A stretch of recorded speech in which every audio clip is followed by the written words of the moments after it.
ایک ذمہ داری ہے کہ ہمارا نوجوان بے راہ روی کا شکار ہے، انہیں مطلب مسجدوں سے دین کی طرف جوڑنے کی ضرورت ہے۔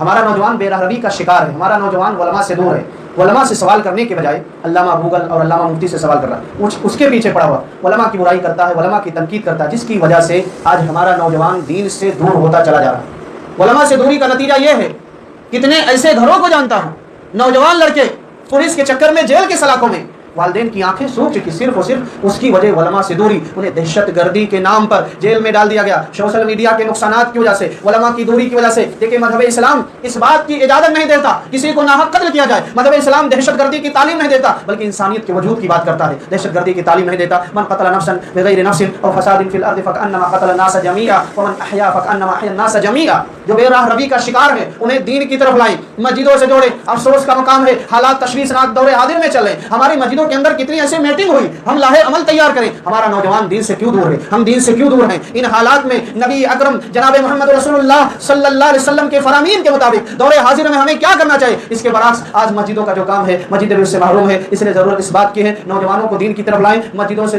جوڑنے کی کوشش کریں۔ اسی لیے ہم اور ہمارا نوجوان کس طرح وقت کی بربادی کر رہے ہیں، وقت کی قدر کرنے کی ضرورت ہے۔ میرے بھائیو، اللہ کے نبی جناب محمد رسول اللہ صلی اللہ علیہ وسلم نے فرمایا نعمتان مغبون فیہما کثیر من الناس الصحت والفراغ، دو نعمتیں ایسی ہیں لوگ ان کی قدر نہیں کرتے، لوگ ان کی ویلو نہیں سمجھتے۔ ایک صحت و تندرستی ہے، اللہ نے جوانی عطا کی، صحت و تندرستی عطا کی، لیکن اس کے باوجود توفیق نہیں ہوتی ہم اللہ کے گھر میں آ کر نماز ادا کر لیں۔ بہت سارے نوجوان باہر بیٹھے ہیں، پب جی کھیل رہے ہیں، سوشل میڈیا میں مست ہیں، حی علی الصلاۃ حی علی الفلاح کی صدائیں گونج رہی ہیں، آؤ نماز کی طرف، آؤ کامیابی کی طرف۔ اے مسلمانوں، اللہ کی مدد کیسے آئے گی؟ بڑا افسوس کا مقام ہے ساری چیزیں۔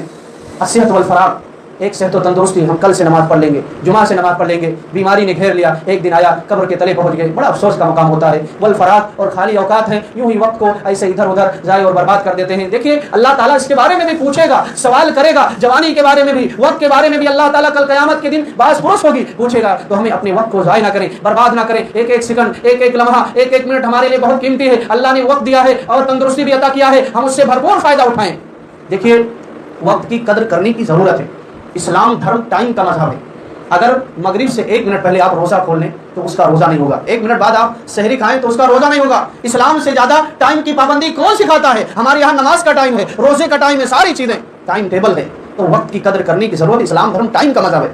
ہماری تعداد کم ہے، ہم اقلیت میں ہیں، ملک کے جو حالات ہیں غیر زیادہ ہیں، تو غیر مسلموں سے بھی ہمارے تعلقات اچھا بنانے کی ضرورت ہے۔ قرآن کہتا ہے لا ينهاكم الله عن الذين لم يقاتلوكم في الدين ولم يخرجوكم من دياركم ان تبروهم وتقسطوا اليهم ان الله يحب المقسطين۔ جن لوگوں نے تم سے دین کے بارے میں لڑائی نہیں لڑی، گھر سے بے گھر نہیں کیا، اللہ تعالیٰ ان کے ساتھ منصفانہ برتاؤ کرنے سے نہیں روکتا، اللہ انصاف کرنے والوں سے محبت کرتا ہے، جو اپنے بھائیوں کے درمیان عدل و انصاف کرتے ہیں۔ نبی اکرم جناب محمد رسول اللہ صلی اللہ علیہ وسلم کا غیر مسلموں کے ساتھ کیا سلوک تھا؟ ہم اپنے اخلاق و کردار سے ان کے دلوں کو جیتے، نبی نے ان کے دلوں کو اپنے اخلاق و کردار سے جیتا۔ ایک مسلمان ٹوپی ہے، نمازی ہے، اس پر بھروسہ کرنے کے لیے تیار نہیں، غیر کیا بھروسہ کریں گے؟ اللہ کے نبی صلی اللہ علیہ وسلم کو قتل کرنے پر آمادہ ہیں، ہجرت کی رات ہے، جو شخص قتل کرے گا اس کو انعام دیا جائے گا۔ اللہ کے نبی صلی اللہ علیہ وسلم نے حضرت علی رضی اللہ عنہ سے کہا اے علی آج کی رات موت کی رات ہے، میرے بستر پر سونا ہے جو کہ موت کی رات تھی۔ حضرت علی رضی اللہ عنہ نے کہا ٹھیک ہے، فلا فلا امانتیں فلا فلا کو لوٹا دینا، آپ کے جان کے پیاسے ہیں، آپ کا قتل کرنا چاہتے ہیں، پھر بھی امانتیں رکھی ہوئی ہیں، یہ لوگوں کا بھروسہ تھا۔ اللہ نے قرآن مجید کے اندر ارشاد فرمایا ولا تستوی الحسنۃ ولا السیئۃ ادفع بالتي هي احسن فاذا الذي بينك وبينه عداوة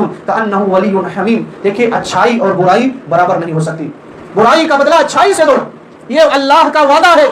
جو تمہارا جانی دشمن ہے، جو تمہیں قتل کرنے پر آمادہ ہے، وہ بھی تمہارا ایک دن دوست بن جائے گا، یہ اللہ کا وعدہ ہے۔ قرآن حکیم صاف لفظوں میں بیان کر رہا ہے۔ تو حاضرین گرامی، ضرورت اس بات کی ہے ہم اپنے دین کی طرف لوٹیں کہ آج اللہ کی مدد کیسے آئے گی؟ کیا آج کوئی گارنٹی دے سکتا ہے؟ سنیما ہال تھیٹر کا جو مینیجر مسلمان نہیں، مینیجر جو مسلمان نہیں، کیا شراب کے اڈوں پر مسلمان نہیں، کیا زنا کے اڈوں پر مسلمان نہیں؟ نوجوانوں کا حال یہ ہے طرح طرح کی نشاور چیزیں استعمال کرتے ہیں، تمباکو، گٹکھا، سگریٹ عام بات ہے، گولیوں کا نشہ، دواؤں کا نشہ، شراب و شباب، ساری چیزیں بربادی کے اڈے پر آج مسلمان بالخصوص نوجوان، یہ ہماری اور آپ کی ذمہ داری بنتی ہے ہم خود دین سے جڑے، نوجوانوں کو دین کی طرف لائیں۔ حب الدنیا و کراہیت الموت، اے مسلمانوں، اے مومنوں، مسلمان ہونے کے باوجود، مومن ہونے کے باوجود تمہیں دنیا سب سے زیادہ محبوب ہو جائے گی، پسندیدہ ہو جائے گی، تم آخرت کو بھول جاؤ گے، موت سے نفرت کرنے لگو گے۔ جب یہ حالات پیدا ہو جائیں گے تم پر ذلت و رسوائی چھا جائے گی، تم ذلیل و خوار ہو جاؤ گے، ذلت و خواری تمہارا مقدر بن جائے گی۔